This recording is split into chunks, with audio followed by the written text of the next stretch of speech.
surga. Kemudian aku berkata, masukkanlah ke dalam surga yang dalam hatinya ada imam yang lebih kecil dari apapun. Sekali lagi dari Anas radhiyallahu anhu, ia berkata, aku mendengar Nabi sallallahu alaihi wasallam bersabda, apabila hari kiamat telah terjadi, aku akan diizinkan memberi syafaat. Maka aku berkata, wahai Rabbku, masukkanlah ke dalam surga orang yang di dalam hatinya ada imam sebesar biji sawi. Maka Allah SWT mengizinkan aku sehingga mereka pun masuk ke surga. Kemudian aku berkata, masukkanlah ke dalam surga orang yang di dalam hatinya ada imam yang lebih kecil dari apapun. Hadis riwayat Bukhari. Bab firman Allah SWT pada hari kiamat. Dari Abu Zaid Al-Khudri radhiyallahu anhu, dia berkata, Nabi sallallahu alaihi wasallam bersabda, apabila ahli surga telah masuk ke surga dan ahli neraka telah masuk ke neraka, maka Allah SWT berfirman, keluarkanlah dari neraka siapapun yang di dalam hatinya ada imam, walaupun sekecil biji sawi. Maka dikeluarkanlah mereka dari neraka, sedang wajah mereka telah menjadi hitam karena terbakar neraka. Lalu mereka dimasukkan ke dalam sungai kehidupan, maka tiba-tiba mereka tumbuh kembali sebagaimana benih yang tumbuh di tepi sungai yang deras. Tidakkah kamu memperhatikan bagaimana ia tumbuh dengan lengkung kuning yang berseri? Sekali lagi dari Abu Zaid Al-Khudri radhiyallahu anhu, ia berkata, Nabi sallallahu alaihi wasallam bersabda, apabila ahli surga masuk ke surga dan ahli neraka telah masuk ke neraka, maka Allah SWT berfirman, keluarkanlah dari neraka siapapun yang di dalam hatinya ada iman, walaupun sekecil biji sawi. Maka dikeluarkanlah mereka dari neraka, sedang wajah mereka telah menjadi hitam karena terbakar neraka. Lalu mereka dimasukkan ke dalam sungai kehidupan, maka tiba-tiba mereka tumbuh sebagaimana benih yang tumbuh di tepi sungai yang deras. Tidakkah kamu memperhatikan bagaimana ia tumbuh dengan lengkung kuning yang berseri? Hadis riwayat Bukhari. Bab berlomba-lomba ahlinya iman dalam beramal. Hadis nomor 22.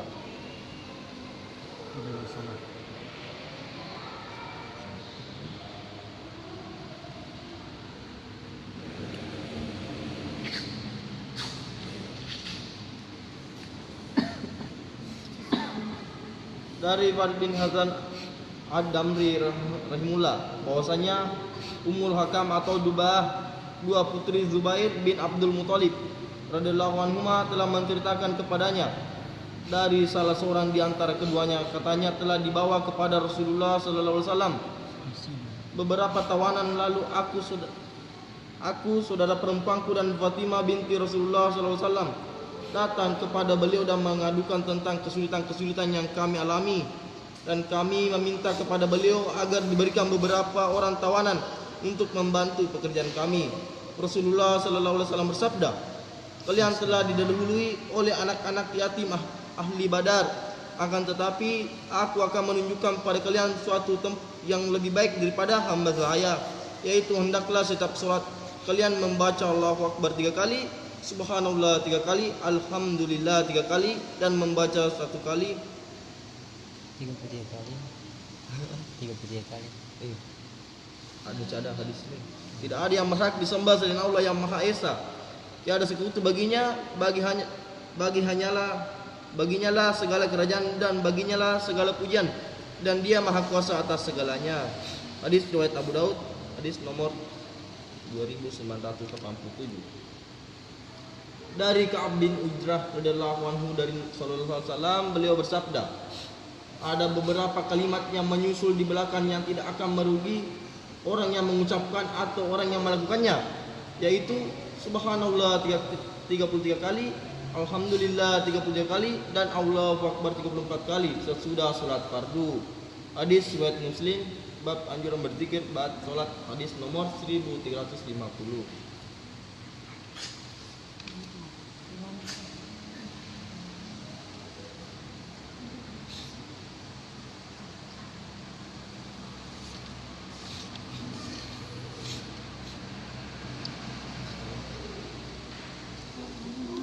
Ilmu untuk mendapatkan manfaat langsung dari zat Allah Ta'ala hanya dengan menjalankan perintah-perintahnya, mengikuti cara yang diajarkan oleh Nabi Sallallahu Alaihi Wasallam. Yang demikian itu diperoleh dengan jalan menuntut ilmu ilahi ilahi, yaitu mengamalkan perintah Allah dalam setiap keadaan sesuai dengan yang diinginkan oleh Allah dari hambanya. Ayat-ayat Al-Quran yang maksudnya sebagaimana kami telah menyempurnakan nikmat kami kepadamu dengan menetapkan arah kiblatmu, kami telah mengutus seorang rasul di antara kamu yang membacakan ayat-ayat kami kepada kamu dan mensucikan kami dan mengajarkan kepadamu Alkitab dan Al-Hikmah atau As-Sunnah, serta mengajarkan kepadamu apa yang belum kamu ketahui. Quran surat Al-Baqarah ayat 151. Dan juga karena Allah telah menurunkan kitab dan hikmat kepadamu dan telah mengajarkan kepadamu apa yang belum kamu ketahui, dan adalah karunia Allah sangat besar atasmu. Quran surat An-Nisa ayat 113. Hadis Nabi sallallahu alaihi wasallam pertama dari Abu Musa radhiyallahu anhu dari Nabi sallallahu alaihi wasallam, beliau bersabda, perumpamaan, petunjuk dan ilmu yang Allah mengutus aku untuk menyampaikannya adalah seperti hujan lebat yang jatuh ke bumi. Sebagian dari bumi itu ada yang subur menyerap air, menzuburkan tanaman-tanaman dan rumput yang banyak. Ada pula tanah yang keras, tidak menyerap air sehingga tergenang. Maka dengannya lah Allah memberi manfaat kepada manusia. Mereka dapat minum darinya dan memberi minum binatang ternak dan sebagainya, dan untuk bercocok tanam. Dan ada pula hujan yang jatuh ke bagian lain, yaitu di atas tanah berlapis batu yang tidak bisa menampung air dan tidak pula menumbuhkan rumput. Begitulah perumpamaan orang yang belajar agama atau menuntut ilmu, yang mau memanfaatkan apa yang aku disuruh Allah menyampaikannya, yaitu ia mempelajari dan mengajarkannya. Dan begitu pula perumpamaan orang yang tidak mau memikirkan dan tidak mau menerima petunjuk yang Allah aku utus untuk menyampaikannya. Hadis riwayat Bukhari, bab keutamaan orang alim dan mengajarkan ilmunya, hadis nomor 79. Keterangan maksud perumpamaan yang disebutkan dalam hadis ini bahwasanya tanah itu terbagi 3 jenis. Begitu pula manusia. Jenis pertama yaitu tanah yang biasa memanfaatkan air, maka ia menjadi hidup subur dengan sebab air itu yang didahulunya mati, lalu ia menumbuhkan tumbuh-tumbuhan dan rumput-rumputan yang kering dan basah sehingga bisa dimanfaatkan oleh manusia dan binatang ternak. Seperti inilah perumpamaan jenis manusia yang pertama. Telah sampai kepadanya petunjuk dan ilmu pengetahuan, lalu ia memeliharanya dan hatinya menjaga di hidup. Lalu ia mengamalkan ilmunya dan mengajarkannya pada orang lain sehingga bermanfaat bagi dirinya dan memberi manfaat pada orang lain. Jenis kedua yaitu tanah yang tidak bisa diperoleh manfaat dari fisiknya, tetapi ia memiliki manfaat yang lain, yaitu bisa menampung air sehingga perumpamaan jenis enggak bisa dimanfaatkan oleh manusia dan binatang-binatang. Seperti inilah perumpamaan jenis manusia yang kedua. Mereka memiliki hati yang bisa menjaga atau menghafal ilmu, tetapi tidak memiliki pikiran yang cerdas, dan mereka tidak mau berusaha mengamalkan ilmunya. Mereka mahir dalam menghafal ilmu sehingga orang lain berdatangan kepada mereka untuk mengambil manfaat dari mereka. Maka orang-orang itu pun mendapatkan ilmu dari mereka dan mengamalkannya sehingga memperoleh manfaat dari ilmu yang diterimanya. Sedangkan mereka yang hanya mahir dalam ilmu dan tidak mengamalkannya tidak memperoleh manfaat apa-apa. Jenis yang ketiga ini yaitu tanah terlapis bagi batu cadas yang tidak bisa menumbuhkan tanaman-tanaman sehingga ia sendiri tidak memperoleh manfaat, juga tidak bisa menampung air sehingga tidak memberi manfaat pada orang lain. Seperti inilah perumpamaan jenis manusia yang ketiga, yaitu orang-orang yang tidak memiliki hati yang bisa menjaga ilmu dan menampung kefahaman. Apabila mereka mendengar ilmu yang disampaikan, maka mereka tidak bisa memanfaatkannya dan tidak pula menghafalnya agar bisa dimanfaatkan oleh orang lain. Kesimpulannya adalah perumpamaan pertama yaitu orang yang memiliki manfaat dan bisa memberi manfaat pada yang lain. Perumpamaan yang kedua yaitu orang yang tidak memiliki manfaat untuk dirinya tetapi memberi manfaat pada orang lain. Dan perumpamaan yang ketiga yaitu orang yang dirinya sendiri tidak memperoleh manfaat dan ia juga tidak memberi manfaat pada yang lainnya. Umdatul Qari.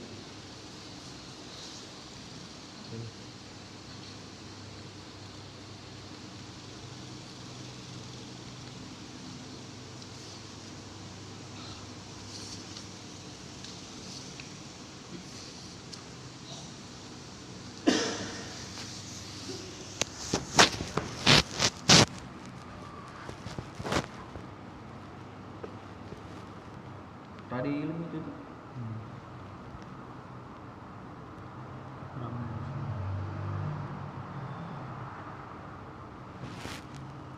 Dari Abdullah bin Amr radhiyallahu anhu berkata, aku pernah bertanya kepada Rasulullah, wahai Rasulullah, apakah keuntungan ganjaran majelis-majelis zikir itu? Beliau menjawab, ganjaran majelis zikir adalah surga-surga. Hadis riwayat Ahmad dan Tabrani, dan isnad Ahmad adalah Hasan Majma'uz Zawaid. Juga dari Abu Zaid Al-Khudri radhiyallahu anhu meriwayatkan bahwasanya Rasulullah sallallahu alaihi wasallam bersabda, pada hari kiamat Allah SWT akan berfirman, orang-orang yang berkumpul akan mengetahui siapakah orang yang mulia. Rasulullah SAW ditanya, siapakah orang yang mulia itu wahai Rasulullah? Beliau menjawab, mereka adalah para peserta majelis zikir yang duduk berkumpul di masjid-masjid. Hadis riwayat Ahmad dengan dua sanad, dan salah satu sanad yang hasan diriwayatkan pula oleh Abu Ya'la seperti itu Majma'uz Zawaid.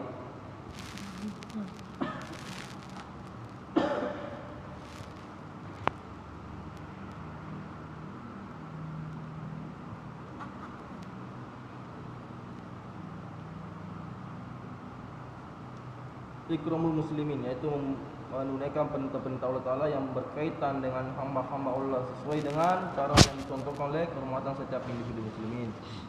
Martabat seorang muslimin, ayat-ayat Al-Quran yang mafhumnya, sungguhnya budak atau hamba sahaya yang mukmin lebih baik daripada orang musyrik walaupun ia menarik hatimu.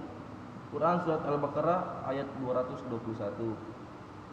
Dan apakah orang yang sudah mati kemudian ia kami hidupkan dan kami berikan kepadanya cahaya yang terang, yang dengan cahaya itu ia dapat berjalan ke tengah-tengah manusia serupa dengan orang yang keadaannya berada dalam gelap gulita yang sekali-kali tidak dapat keluar darinya.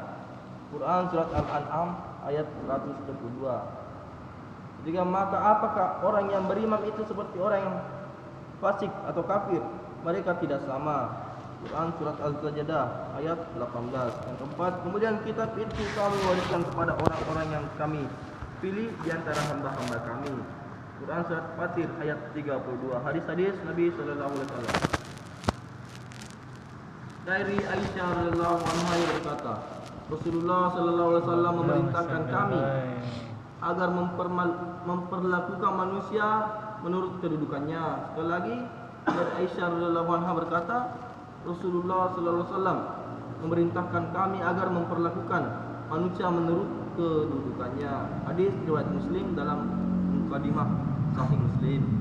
Kedua, dari Ibnu Abbas radhiyallahu anhu yang menceritakan pernah Rasulullah sallallahu alaihi wasallam melihat kepada Ka'bah lalu bersabda, La ilaha illallah, alangkah indahnya kamu, alangkah harum baumu, dan alangkah besar kehormatanmu.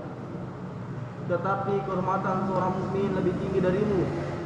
Sungguhnya Allah SWT telah menjadikanmu terhormat. Dia juga menjadikan harta, nyawa, dan harga diri seorang mukmin sebagai sesuatu yang terhormat. Dan dia telah melarang kami untuk berprasangka buruk terhadap seorang mukmin. Hadis riwayat Tabrani dalam Al-Kabir, dalam sanadnya terdapat Hasan bin Abi Ja'far dari kitab Majma'uz Zawaid. Dari Jabir bin Abdullah radhiyallahu anhu, sesungguhnya Rasulullah sallallahu alaihi wasallam bersabda, orang-orang muslim yang miskin akan masuk surga 40 tahun lebih dulu daripada orang-orang muslim yang kaya. Sekali lagi dari Jabir bin Abdullah radhiyallahu anhu, sesungguhnya Rasulullah sallallahu alaihi wasallam bersabda, orang-orang muslim yang miskin akan masuk surga 40 tahun lebih dahulu daripada orang-orang muslim yang kaya. Hadis riwayat Tirmizi, bab dalil wa kaum muhajirin yang miskin. Dari Abu Hurairah radhiyallahu anhu berkata, Rasulullah sallallahu alaihi wasallam bersabda, orang-orang muslim yang miskin akan masuk surga setengah hari lebih dahulu daripada orang-orang muslim yang kaya setengah hari, sama dengan 500 tahun menurut perhitungan dunia. Hadis riwayat Tirmizi, katanya ini hadis hasan sahih, dalil bahwa kaum muhajirin yang miskin. Keterangan dalam hadis yang lalu disebutkan bahwa orang muslim yang miskin akan memasuki surga 40 tahun sebelum orang muslim yang kaya. Sedangkan menurut hadis ini dikatakan 500 tahun lebih dahulu. Secara lahir tampak kedua hadis ini bertentangan, tetapi sebenarnya bisa kompromikan sebagai berikut. Perbedaan 40 tahun ini adalah bagi orang miskin yang tamak akan harta dan orang kaya yang juga tamak. Sedangkan bagi orang miskin yang zuhud, perbedaannya 500 tahun daripada orang kaya yang cinta harta. Dari kitab Jami'ul Uzul.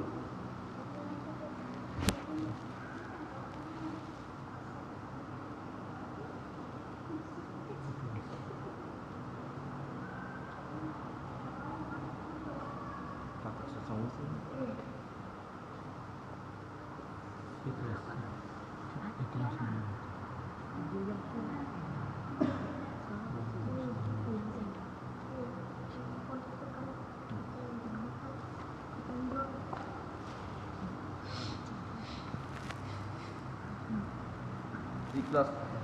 Ikhlas membetulkan niat menunaikan perintah-perintah Allah semata-mata mengharap keridhaan Allah. Ayat-ayat Al-Quran yang mafhumnya. Pertama, tidak demikian. Bahkan barang siapa yang menyerahkan dirinya kepada Allah sedangkan dia berbuat amal kebaikan, maka baginya pahala di sisi Rabb-Nya, dan tidak ada kekhawatiran terhadap mereka dan tidak pula mereka bersedih hati. Quran surat Al-Baqarah ayat 112. Yang kedua, dan janganlah kamu membelanjakan sesuatu melainkan karena mencari keridhaan Allah. Quran surat Al-Baqarah ayat 272. Jika barang siapa menghendaki pahala dunia, niscaya kami berikan. Pertama dari Abu Hurairah radhiyallahu anhu, ia berkata, Rasulullah sallallahu alaihi wasallam bersabda, Allah Subhanahu wa taala tidak memandang kepada rupa atau penampilanmu dan hartamu, tetapi Allah memandang kepada hati dan amal perbuatanmu. Hadis riwayat Muslim.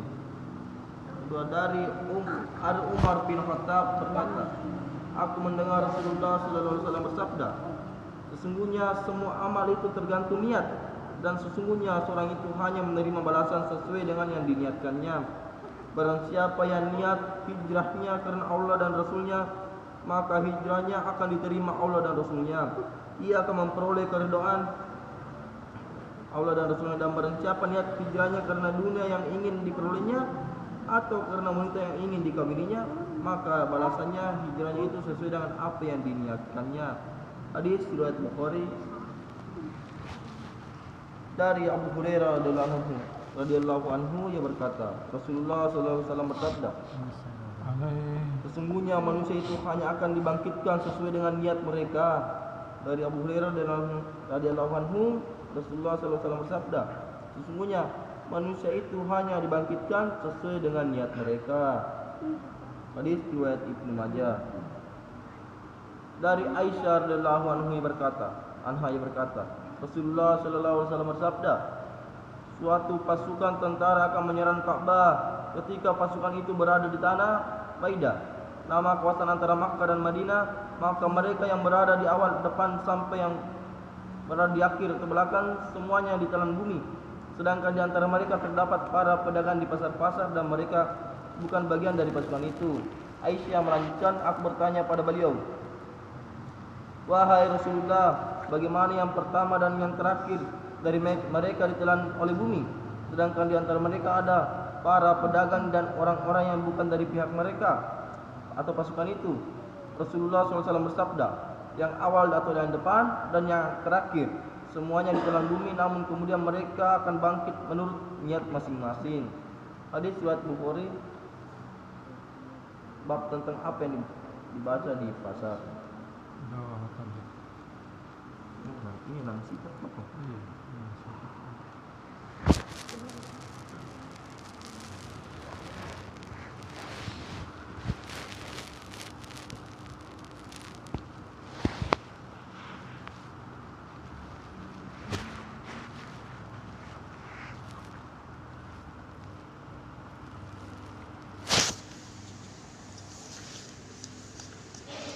Dakwah wa tabligh, menyeru kepada Allah SWT dan menyampaikan risalahnya. Untuk memperbaiki keyakinan dan amal, dan agar seluruh manusia memperbaiki keyakinan dan amal mereka, seorang harus berusaha menghidupkan usaha Nabi sallallahu alaihi wasallam, usaha dakwah dengan cara Rasulullah sallallahu alaihi wasallam ke seluruh dunia. Dakwah dan keutamaan-keutamanya. Ayat-ayat Al-Quran yang mafhumnya, yang pertama, Allah menyeru manusia ke Darussalam atau surga dan menunjuki orang yang dikehendakinya kepada jalan yang lurus atau Islam. Quran surat Yunus ayat 25. Yang kedua, dialah yang mengutus kepada kaum yang buta huruf seorang rasul di antara mereka yang membacakan ayat-ayatnya kepada mereka, mensucikan mereka dan mengajarkan kepada mereka kitab dan hikmah atau as-sunnah. Dan sesungguhnya mereka sebelumnya benar-benar berada dalam kesesatan yang nyata. Quran surat Al-Jumu'ah ayat 2. Keterangan membaca ayat-ayatnya kepada mereka maksudnya bahwa Nabi sallallahu alaihi wasallam memberi peringatan kepada mereka dengan ayat-ayat Al-Quran, mengajak mereka kepada Al-Quran dan menekankan pada mereka agar mengimami Al-Quran. Mensucikan mereka maksudnya memperbaiki mereka, yakni mengajak mereka untuk mengikuti apa-apa yang dengannya mereka menjadi orang-orang yang cerdik dan bertakwa. Al-hikmah yaitu makna-makna apa yang terkandung dalam ayat-ayat Al-Quran.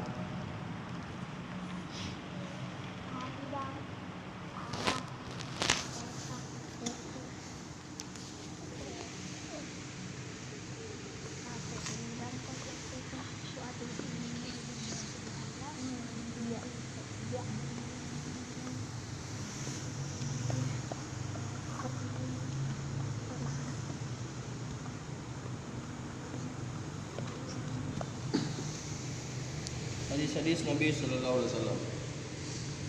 Dari Muawiyah radhiyallahu anhu ia berkata, Rasulullah sallallahu alaihi wasallam bersabda, sesungguhnya aku hanyalah seorang penyampai dan Allah yang memberi hidayah, petunjuk ke arah kebaikan. Aku hanyalah seorang pembagi ilmu agama dan Allah lah yang menganugerahkannya. Hadis riwayat Tabrani. Dari Abu Hurairah radhiyallahu anhu ia berkata, Rasulullah sallallahu alaihi wasallam bersabda kepada pamannya Abu Thalib ketika menjelang kematiannya, ucapkanlah la ilaha illallah, niscaya aku akan menjadi saksi untukmu pada hari kiamat.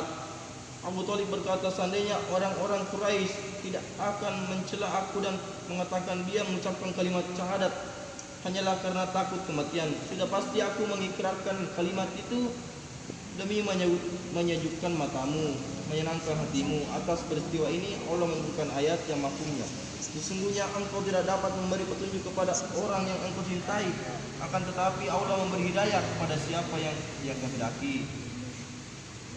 Hadis riwayat Muslim. Dari Aisyah radhiyallahu anha menceritakan, Abu Bakar radhiyallahu anhu keluar untuk menemui Rasulullah sallallahu alaihi wasallam karena memang ia sudah bersahabat dengan Nabi sallallahu alaihi wasallam sejak masa jahiliyah. Ketika bertemu dengan Nabi sallallahu alaihi wasallam ia berkata, "Hai Abdul Qasim atau Nabi Muhammad, engkau telah diasingkan dari majelis kaummu dan mereka menuduhmu telah menghina nenek moyang mereka." Rasulullah sallallahu alaihi wasallam bersabda, "Aku adalah Rasulullah. Aku mengajak engkau kepada agama Allah." Setelah beliau selesai menyampaikan ucapannya, dakwanya, maka Abu Bakar radhiyallahu anhu pun memeluk Islam. Lalu Rasulullah SAW pergi meninggalkan Abu Bakar dan tiada seorang pun di antara kedua bukit Makkah yang lebih berbahagia daripada Rasulullah SAW. Dengan masuk Islamnya Abu Bakar radhiyallahu anhu, dari sana Abu Bakar radhiyallahu anhu pergi kepada Utsman bin Affan, Talha bin Ubaidillah, Zubair bin Awan dan Zat bin Abu Waqqas radhiyallahu anhu untuk mengajak mereka kepada Islam. Maka mereka pun semuanya memeluk Islam. Esok harinya Abu Bakar radhiyallahu anhu datang kepada Utsman bin Mas'ud, Abu Ubaidah bin Jarrah, Abdurrahman bin Auf, Abu Salamah bin Abdul Azad dan Arkam bin Abil Arkam, lalu membawa mereka semua kepada Rasulullah SAW. Maka mereka pun masuk Islam.